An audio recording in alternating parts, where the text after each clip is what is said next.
Good morning, welcome back to another new day, another new blog. তো এখন 6:15 বাজছে। আজকে সকালটা অনেক তাড়াতাড়ি শুরু হয়ে গেছে। এই জাস্ট ঘুম থেকে উঠলাম 6:10-এ। তো ব্রাশ করে চোখে মুখে জল দিয়েই আজকের ব্লগটা শুরু করে ফেললাম। আগের দিনেই বলেছিলাম যে আজকে কোথাও একটা যাবো। তো আজকে আমাদের 3টে জায়গায় যাওয়ার কথা আছে। সেজ পিসির বাড়ি, মামার বাড়ি আর মেজো মাম্মামের বাড়ি। আমার মেজো মাসির বাড়ি যাব, মাসিকে মাম্মাম বলি। তো মেজো মাম্মামের বাড়ি যাব। তো সেজো পিসির বাড়ি হচ্ছে বাতুলিয়া। আমাদের ফার্স্টে কথা ছিল যে ওখানেই আগে দাঁড়াবো, ওখানে আগে ইনভাইট করব, দেন মামার বাড়ি যাব। তো এখন ডিসিশনের একটু টলমলো চলছে। তো ফার্স্টে হয়তো মামার বাড়ি যাব, তারপরে মেজো মাম্মামের বাড়ি যাব। মেজো মাম্মামের বাড়িতে আজকে সারাদিন থাকবো। ওখানে আজকে মাম্মাম আইবুড়ো ভাত খাওয়াবে আমাকে। তারপরে ফেরার সময় হয়তো সেজো পিসির বাড়ি যাবো, হয়তো না, সেজো পিসির বাড়ি যাবো। তো আমাদের আজকে 3টে জায়গায় যাওয়ার কথা আছে, তার জন্য এত সকাল সকাল উঠে পড়েছি। আর সকাল সকাল আজকের ব্লগটা শুরুও করে দিয়েছি। তো 7টায় গাড়ি আসবে, তার মধ্যে রেডি হয়ে বেরোবো। এই জাস্ট ঘুম থেকে উঠলাম বলে আমার চুলের অবস্থা এখন এইরকমই খারাপ আছে। তো এই দিকে ধ্যান দিও না, আমি জাস্ট ব্লগের ইন্ট্রোটা করে নিলাম। এবারে রেডি হব, রেডি হয়ে তারপরে আসছি। আমাদের এখানে সমস্ত কিছু ব্যাগ ব্যাগ হয়ে গেছে, আর এই ছোট্ট ব্যাগটা মা নিচ্ছে ফোন রাখার জন্য। Let's go to Hooghly. Hooghly যাওয়ার জন্য আমি ফুল রেডি হয়ে গেছি। 7টা বাজছে, 7টা না, 7টা বাজতে এখনও 2-3 মিনিট বাকি আছে। আজকে মনে হয় আমার রেডি হতে সব থেকে কম সময় লেগেছে, জাস্ট 5 মিনিট। 5 মিনিটের মধ্যে আমি ফুল রেডি হয়ে গেছি। ইয়াররিংস আমি পরিনি, কারণ গাড়িতে যেতে যেতে আমি ঘুমাতে পারি, তো তার জন্যই ইয়াররিংস পরিনি। 7টার সময় গাড়ি আসার কথা ছিল, কিন্তু এখনও অবধি গাড়ি আসেনি। 7:10 বাজছে। এদিকে বুবাই রেডি হয়ে গেছে, এখানে মা রেডি হয়ে গেছে।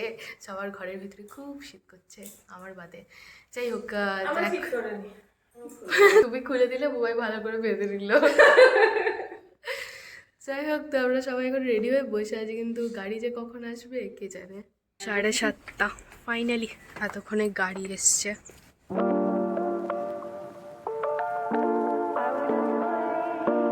তো এখন মামার বাড়ির কাছাকাছি চলে এসেছি, গাড়ি থেকে নেমেও পড়েছি। আর এতক্ষণে আমার একটু একটু এনার্জি আসছে। গাড়ির মধ্যে কন্টিনিউ শুয়ে বসে কাটালাম। আর এই যে জমিটা দেখছো, জমি পেরিয়ে বড় রাস্তা, আর বড় রাস্তার ওই পারেই হচ্ছে মায়ের স্কুল, রসুলপুর হাই স্কুল। তো এখান থেকে হেঁটে হেঁটে যাব। তো এইদিকে হচ্ছে খামার, আর এই হলো পুকুর। এই যে আমার মায়ের মুখে হাসি দেখো। আরও গাছ ছিল না, এইদিকে আরও একটা পুকুর। এই পুকুরটা আমাদের। এখানে আছে সদর বাড়ি, এটাও আমাদের। আর এই দিকে রয়েছে দুর্গা মন্দির। দুর্গা মন্দিরটা আমাদের নয়, এই দুর্গা মন্দিরের পাশের রাস্তাটা দিয়েই হচ্ছে মামার বাড়ি। এটা হলো পুরনো দোতলা বাড়ি, মাটির বাড়ি। আর মাটির বাড়ির উল্টো দিকেই রয়েছে পাকার বাড়ি। রাস্তাগুলো অ্যাজ ইট ইজ আগের মতনই রয়েছে। এই রুমটা হচ্ছে দিদার রুম। এনিওয়েজ, ওই দেখো, এটা হচ্ছে পাকার বাড়ি। কি রান্না করেছে এটা? পায়েস বানিয়েছে আমার জন্য।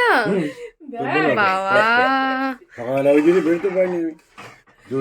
এটা দেখে তো মনে হচ্ছে দারুণ হয়েছে, গুড়ের পায়েস। আহা, টেস্টি টেস্টি।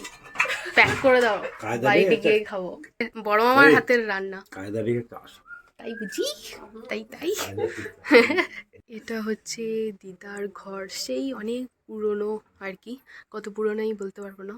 এটা হচ্ছে আমার দাদুর ছবি। আর জানলাগুলো একদম ছোট্ট ছোট্ট। এগুলো সবই পুরনো আলমারি। এই যে দেওয়াল আলমারি, অনেক বছরের আগেকার আর কি। আর সিলিংটা দেখো। বড় মামা এখানে পায়েস প্যাক করে দিচ্ছে। পায়েসটা ভীষণই টেস্টি হয়েছে। Thank you, thank you. আমি ভাবিও নি যে তুমি আমার জন্য পায়েস বানিয়েছো। না গো, সত্যি খুব ভালো হয়েছে। ওইদিকে দিদা আছে, আর মা এখন দিদাকে প্রণাম করছে। এটা হলো শুভ, আমার ভাই। কিছু বলবি? আমি বললাম তোর সাথে কি ভিডিও করবো? তোমার যা ইচ্ছা। ও কিন্তু এত শান্ত নয়, না রে, অনেক দুরন্ত, কিন্তু আমাকে দেখে শান্ত হয়ে গেছে। কিছু বলবি? কিছু বল, কিছু বলবি না? মিঠাই আসবি? এ মিঠাই আসবি? ওইদিকে রয়েছে মিঠাই, মেজো মামাই, আর এই যে এইদিকে হলো চিক্কু। ও ফটোই তুলতে চায় না। কিছু বলবি? ফটো আগে তুলতে চাইতিস না তো, তাই বললাম। তো এখন এখন এখান থেকে বেরিয়ে যাবো। টাটা। নিশ্চয়ই উড়ে বাবরে।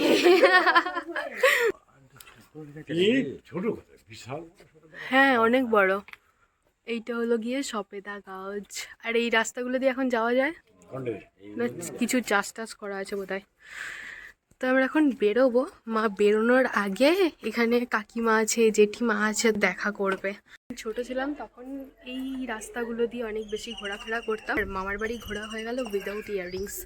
তো গাড়িতে ঘুমাতে ঘুমাতে আসছিলাম, তো আমার মানে ইয়াররিংস পরতেও আর ইচ্ছা করেনি, পরিও নি। এখানে আসার পর মা বলছে কি রে তুই কানের পরলি না? আমার আর ইচ্ছা করেনি পড়তে। আর মা রাস্তাতে এসছে উল্টি করতে করতে। বুবাই ফোন করলো, তো মা এখানে টাটা। হ্যাঁ, তো মা এখন কাকিমার বাড়িতে দেখা করলো, এবারে যাবে জ্যাঠাইমার বাড়িতে। আর মা তো ছোটোবেলা থেকে এখানে মানুষ হয়েছে, তাই একবার এখানে আসলে মায়ের গল্প আর শেষ হয় না। তো এখানে আমি আর মা গেছিলাম, আর বুবাই আর বড় মামা ওই পুকুর পাড়ের নিচে গল্প করছে। এইখানে মানে এই খামারে বুবাই আর বড় মামা গল্প করছে। এই যে হলুদ বাড়িটা দেখছো, এই বাড়িটাতে মায়ের জ্যাঠাইমা রয়েছে। মা এক্সাইটমেন্টটা আমাকে ছেড়ে দিয়ে চলে যাচ্ছে একা একা আগে আগে। বাট আমার একটু নস্টালজিক ফিলিংস আসছে, কারণ এই রাস্তাগুলো দিয়ে ছোটোবেলায় অনেক ঘুরে বেরিয়েছি পুরো এদিক ওদিক করে। তো আমার আবারও যেতে ইচ্ছা করছে, কিন্তু ইচ্ছা করলেও উপায় নেই। কারণ কি হাতে টাইম খুবই কম। অলরেডি মেজো মাম্মাম ফোন করছে, অর্থাৎ 10:05 বেজে গেল। 10:30 বাজছে। তো মাম্মামের বাড়ি চলে এসেছি। হ্যাঁ এদিকেও তো যাওয়া যাবে। তো মামার বাড়ি থেকে মাম্মামের বাড়ি খুবই কাছে, ওই 15 থেকে 20 মিনিট মতো লাগে, তাই তাড়াতাড়ি পৌঁছে গেছি।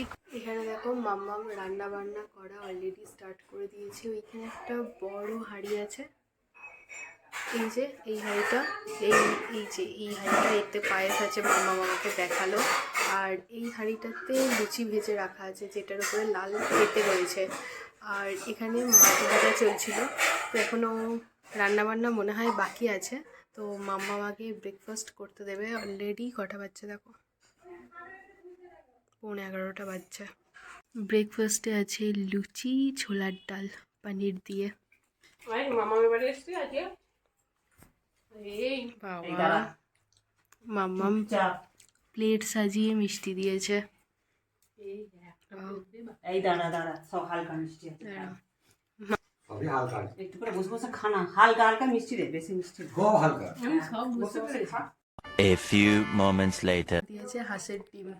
আমার ফেভারিট মাম্মা বেশি করে আমার জন্য দুটো করেছে। বলো বলো, জোরে বলো। মাম্মা রিয়ানের জন্য দুটো ডিম সবার জন্য একটা। তো আমার ডিম খেতে বেশি ভালো লাগে, তাই আমার জন্য ডবল হাঁসের ডিম। একবার এসেছিলাম উপরে, আবার নিচে যাচ্ছি। নিচে মাম্মা আর মা দুজনে মিলে রান্না করছে। তো যখন এলাম তখন দেখলাম যে মা পেঁয়াজ কুচি করছে আর মাম্মা মাছ ভাজছে। অ্যাকচুয়ালি এখানে নেটের ভীষণই প্রবলেম। এই নিচে রান্নাঘরে থাকলে একদম নেট পাওয়া যায় না, তাই জন্যই উপরে গেছিলাম মানে নেট ফোনে আসছে নাকি দেখার জন্য।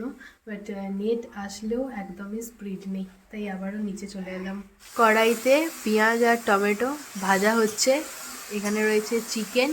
তো এখন চিকেন কষা রান্না করা হবে। যাই হোক, তো যখন আইবুড়ো ভাতের প্ল্যাটার সাজানো হবে তখন তো সব কিছুই শেয়ার করব, তাই এখন আর বলছি না যে কী কী রান্না হয়েছে। তবে ওই হাঁড়িটাতে পায়েস আছে সেটা আমি জানি, আর কোথায় কি আছে এখন অবধি জানি না। মা হাসছো কেন তুমি মুচকে মুচকে?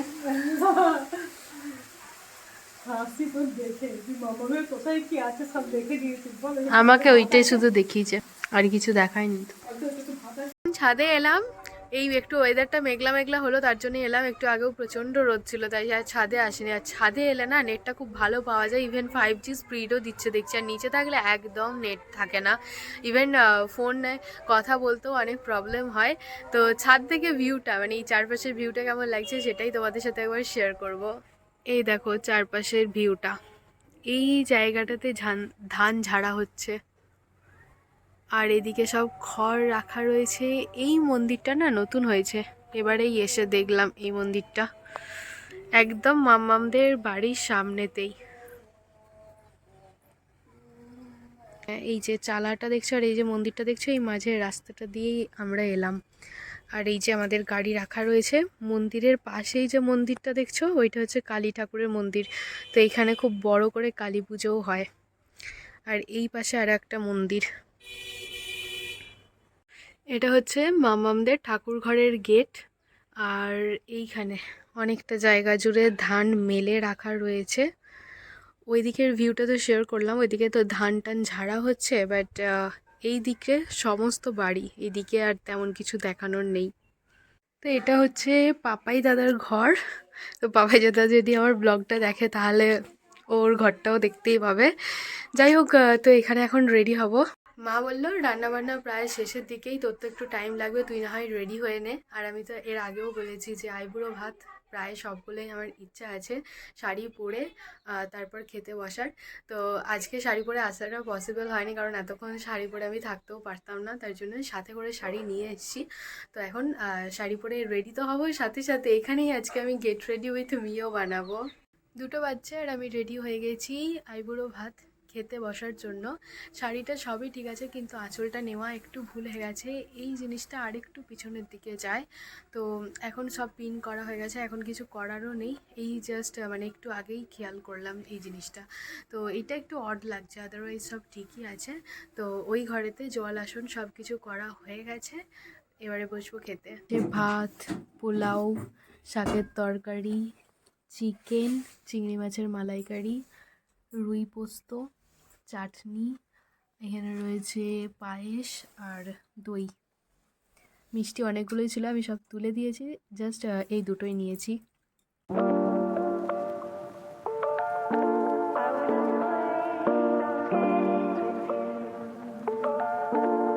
বুবাই 5টা থেকে তাড়া দিচ্ছে, রেডি হও রেডি হও, বেরোতে হবে বেরোতে হবে।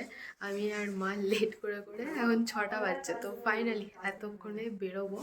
এখান থেকে বেরিয়ে যাব সেজে পিসির বাড়ি, দেন বাড়ি যাব।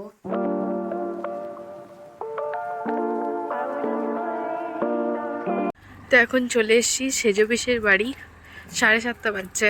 আসতে বেশিক্ষণ সময় তো লাগলো না। সেদিন বাড়ি ফিরলাম অ্যারাউন্ড 8:30। তারপর আমার মধ্যে আর একটু এনার্জি ছিল না যে আমি ব্লগটাকে কন্টিনিউ করব বা ব্লগটাকে এন্ড করব। ভেবেছিলাম যে পরের দিন এন্ড করে দেব, কিন্তু পরের দিন আমি ভুলেই গেছিলাম। এডিট করতে গিয়ে দেখছি যে ব্লগটাকে আমার এন্ডই করা হয়নি, তাই এখন চলে এলাম ব্লগটাকে এন্ড করতে। এনিওয়েজ, তো মাম্মামের বাড়িতে আমার 4th আইবুড়ো ভাত কমপ্লিট হয়ে গেল। আর কিছু কিছু গ্লিমস তোমাদের সাথে শেয়ার করলাম, কিছুটা মামার বাড়ি, কিছুটা মাম্মামের বাড়ি, একদমই অল্প অল্প করে শেয়ার করেছি। তো কেমন লাগলো ডেফিনেটলি আমাকে কমেন্টে জানিও। আর এই ভিডিওটাকে এখানেই এন্ড করে দিচ্ছি। যদি কিছু ভালো লেগে থাকে তাহলে please do like, share and subscribe. কাল আসি নতুন একটা ভিডিও নিয়ে, ততক্ষণে সবাই ভালো থেকো, সুস্থ থেকো, সাবধানে থেকো। অবশ্যই সাবস্ক্রাইব করে আমার পাশে থেকো। কালকে থেকে, কাল না মানে পরশু দিন থেকে যে ভিডিওগুলো, যে ব্লগগুলো যাবে, সেগুলো আমার কাছে তো ভীষণই স্পেশাল, তোমাদেরও দেখতে ভালো লাগবে আই হোপ। তো চলো আজকের মতো টাটা।